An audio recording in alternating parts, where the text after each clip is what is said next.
Thorne hated going first, which was why he always did it. "Trapwire," he said, holding up 2 fingers without looking back. Behind him, Jessa muttered a curse and shifted the lantern higher.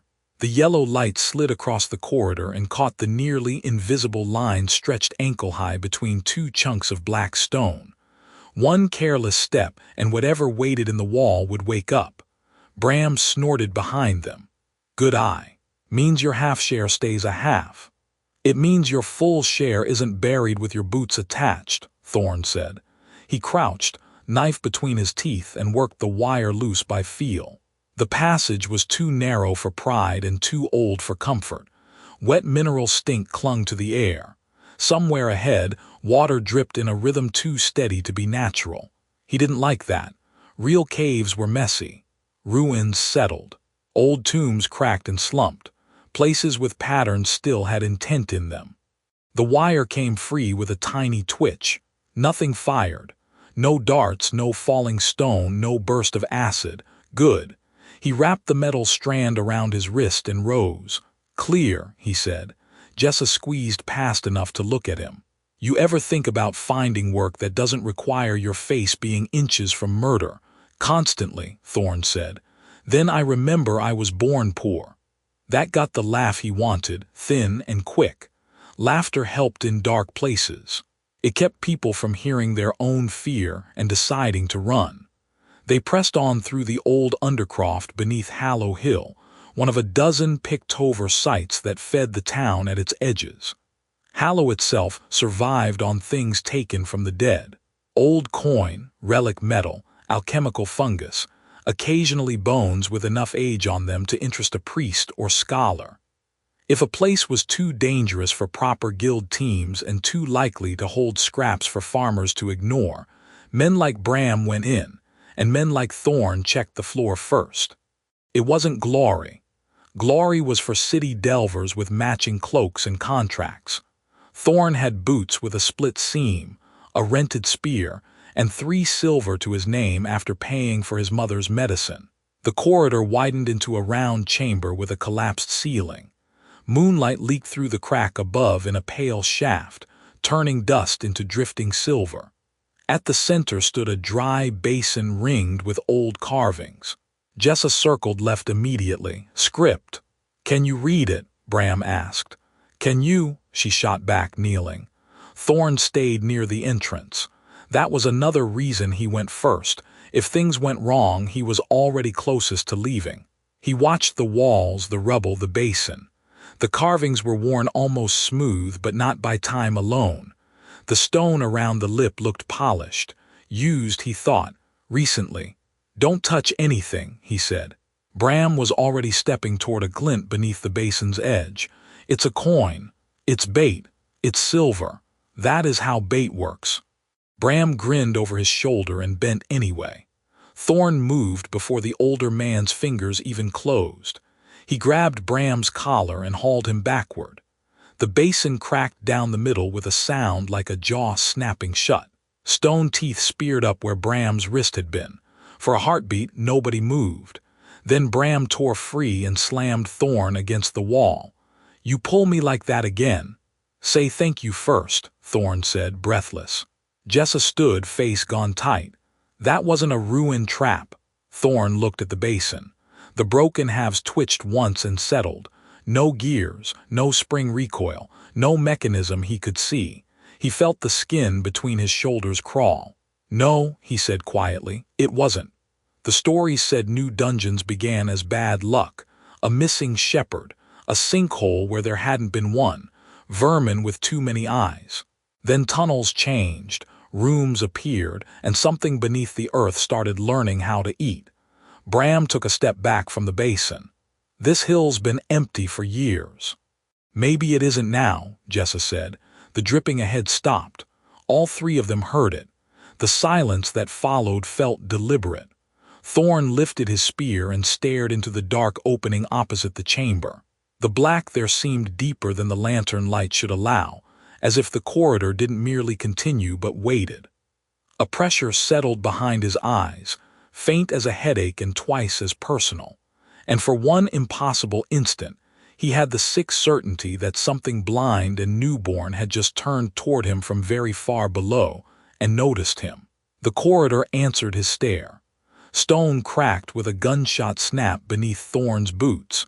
He had just enough time to jam the butt of his spear sideways across the broken lip and shout, "Back!"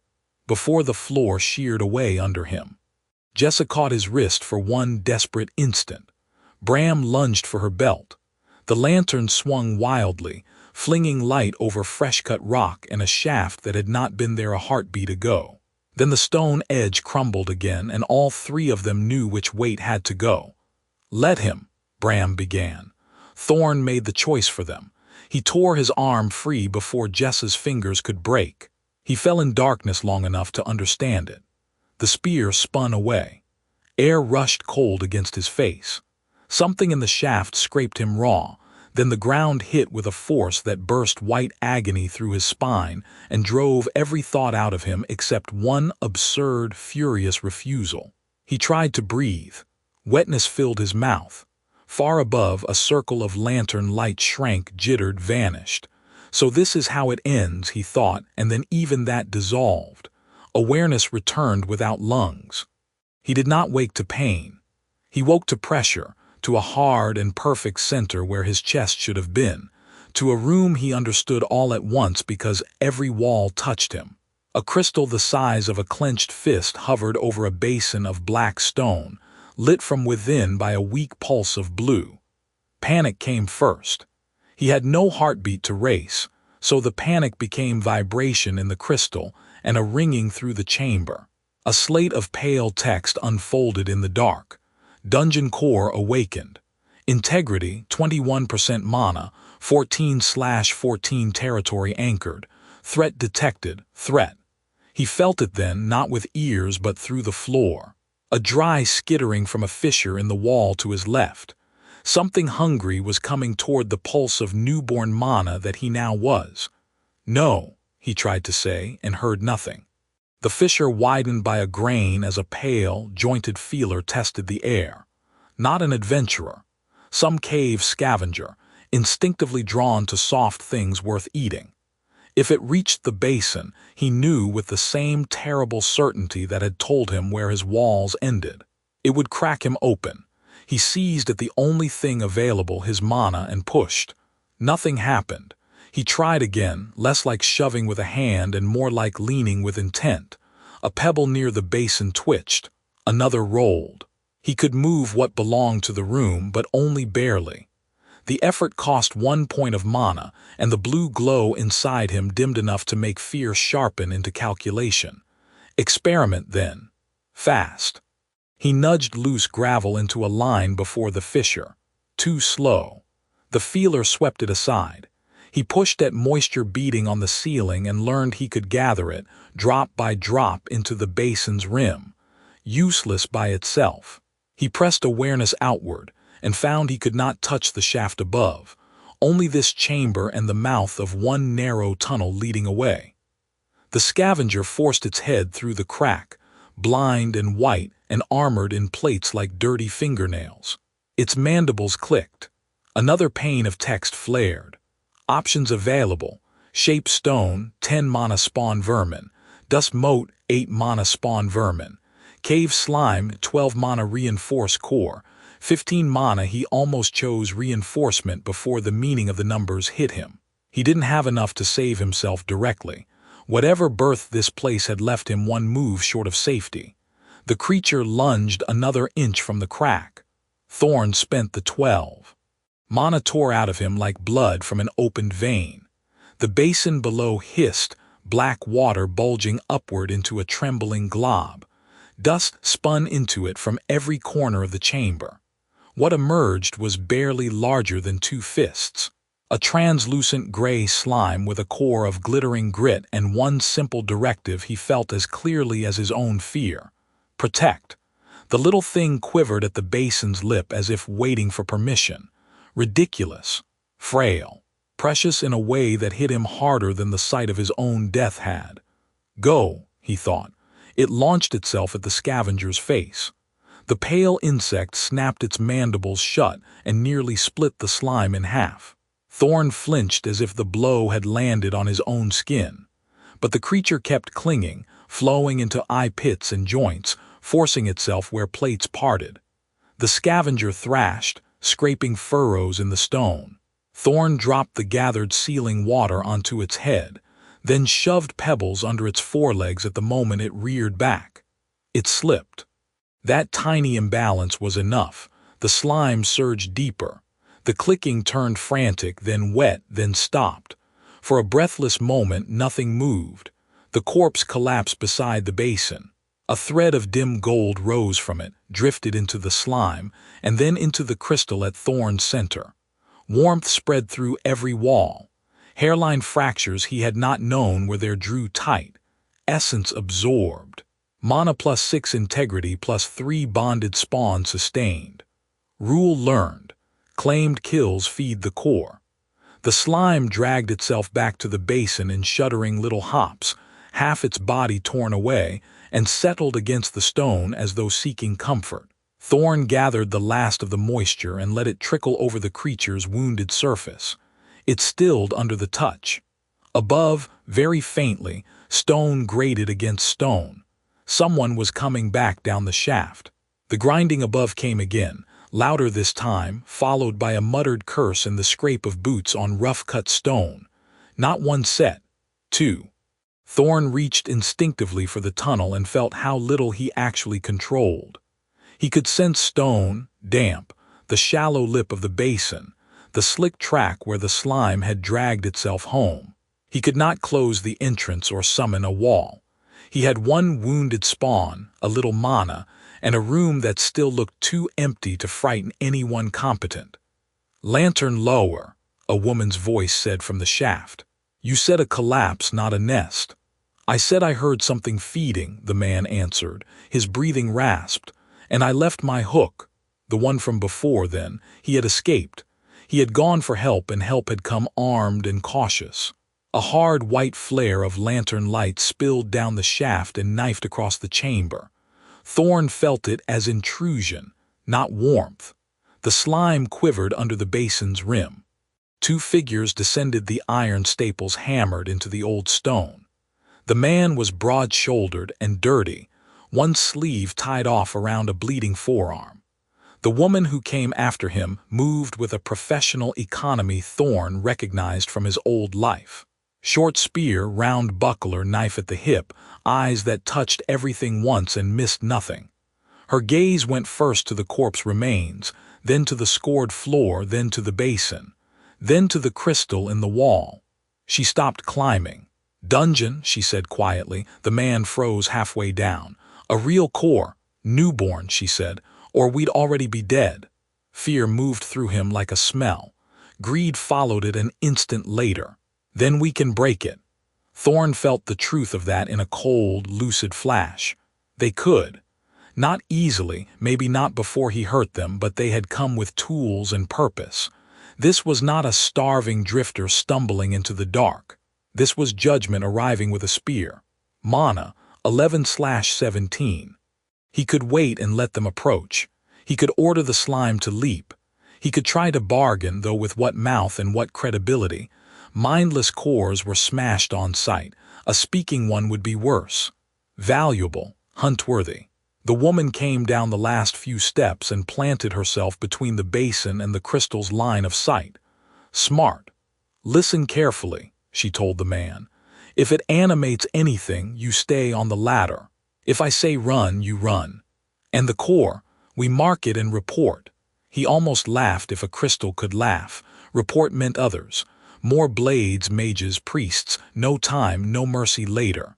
He nudged the slime with intent, not words but hunger and direction. "Wait, wait." The man lowered himself another rung despite her order, staring at the crystal with naked avarice. "Could fetch a barony's reward if we bring proof.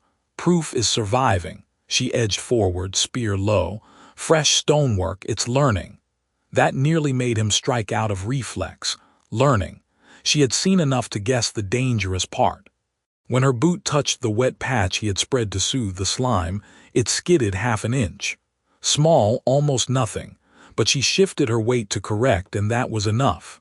Now, the slime launched from beneath the basin in a wet slap of force, not at her center where the shield waited but at the spear shaft. It wrapped, dragged, and she jerked back on instinct. The spear butt struck the ladder. The man yelped and lost his footing. He crashed down into her, lantern and all. Flame burst sideways as the lantern shattered. Oil flashed across the damp floor, burning low and vicious blue where it floated over the thin film of water. The woman rolled clear, cursing, but the man came up screaming, one trouser leg alight. Thorne drove moisture from the basin in a sudden sheet. Not enough to quench the fire entirely. His control tore at him like muscle cramping under impossible weight, but enough to turn flame into steam and smoke and blinding hiss. Pain lanced through the crystal at his core. Mana -5, integrity -1, skill strain detected. The room filled with confusion. The woman ripped her knife free instead of her spear and slashed at the slime, carving off a ribbon of its body. The little creature recoiled but did not break. The man flung himself toward the wall, toward Thorne, trying to beat out the last of the fire and reaching, even now, for the pick at his belt. Not running, still reaching. Thorne made a choice that felt too fast to be moral and too necessary to regret. He sent the slime past the woman entirely and ordered it onto the burning man's face. She saw it happen. Saw the jelly mass seal over mouth and eyes, while her companion dropped the pick and clawed at himself in blind, wet panic. Her expression changed then, not into fear exactly, but certainty. "Oh," she whispered, staring at the crystal in the wall, "you're awake." And then she lunged straight for him. She hit the crystal with both hands. Pain detonated through Thorne. Not impact exactly. Contact. A filthy, invasive pressure shoved through every facet of him at once, as if fingers were rifling his thoughts like loose coins. The woman gasped, and in that instant he felt her too, terror, grief, stubbornness sharp as iron, and a single trained certainty. Core, she knew what he was. She also knew how to hurt him. Her palm smeared blood across the stone where goblin claws had opened her forearm.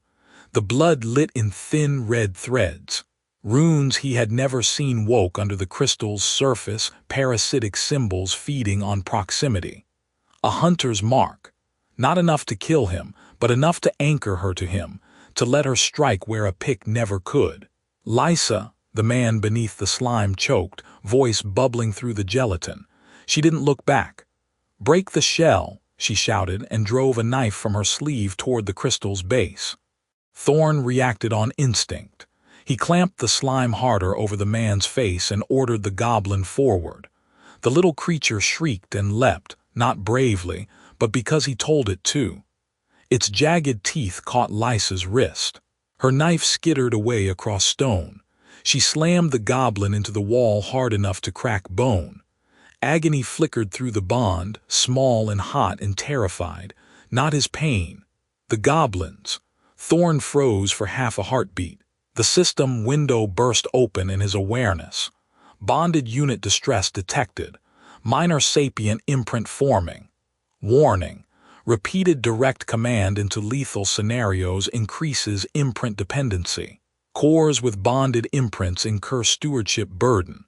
Abandonment, dissolution, or forced sacrifice may cause instability. He had no time to parse that.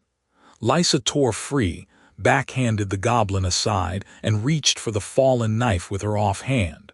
The man on the floor was weakening now, boots hammering less frantically as the slime suffocated him by increments. Stewardship burden. A stupid phrase in the middle of murder. Yet Thorne felt the goblin's panic like a child lost in darkness, and something in him recoiled. He had spawned a tool. The system was insisting he had made something closer to a dependent. Lysa got her fingers around the knife. Thorne yanked mana from every place he could feel. The gutter of warm water by the spring, the fungal threads in the wall, the cooling corpse of the giant centipede, the trembling goblin, even the dying man's flailing essence. It was inefficient and ugly, and it worked. The tunnel floor shivered. A spike of stone burst up beneath Lysa's knee, not through, Into, enough to snap the joint sideways. She screamed and crashed down, knife flying again. The blood runes on his crystal flared, then sputtered as her hand tore away. The connection between them weakened at once. So that was one limit. Touch mattered. Blood and contact made her dangerous. Distance made him sovereign again. The man finally stopped moving under the slime. Essence flooded the chamber in a rush so rich it almost drowned thought. It poured into Thorne in ribbons of heat and memory fragments.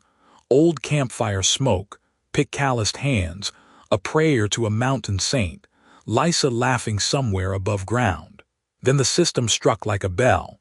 Intruder slain, essence absorbed, dungeon core level 2 attained. New functions available, basic room expansion lure resonance spawn slot +1 loot seed. Common Lysa heard it somehow, not the words but the change. Her face went white beneath the grime. She dragged herself backward with one leg useless, staring not at her dead companion but at the crystal. "You leveled," she said hoarsely.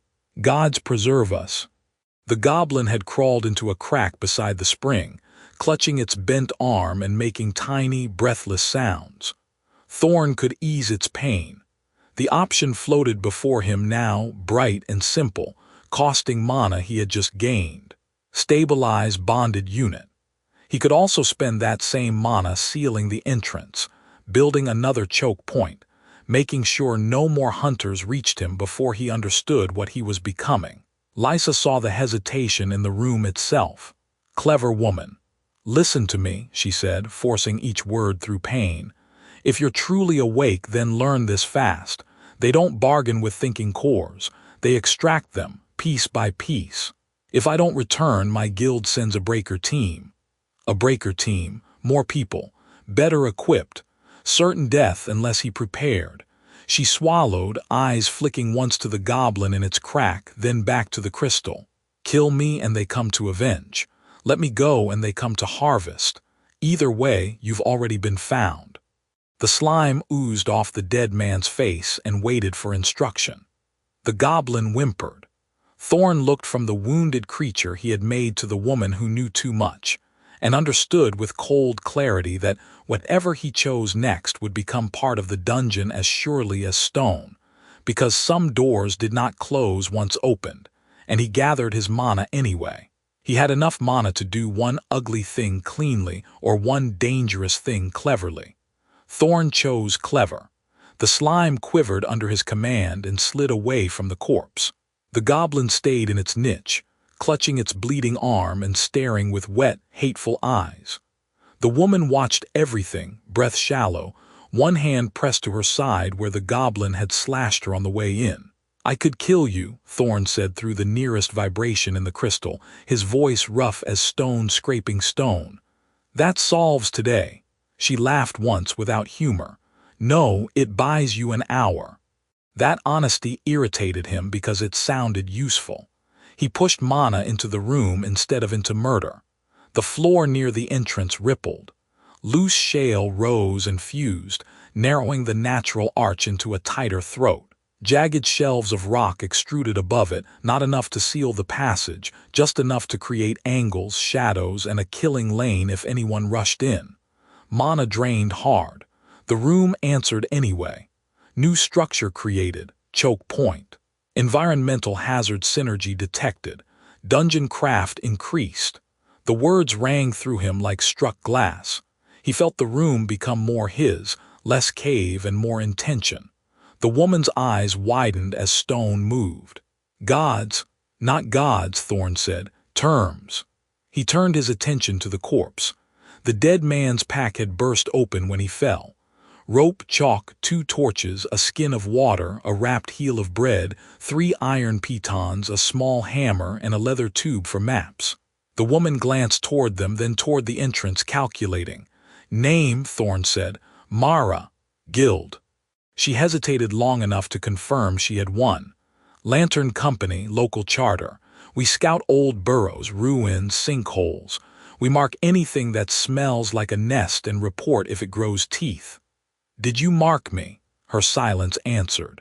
Cold spread through him more efficiently than fear. How many know this location? One clerk, maybe the quartermaster if the slate was copied, and my partner.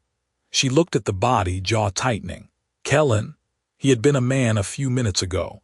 Now he was essence, salvage, and a problem with a name. Thorne hated how quickly that shift had become practical.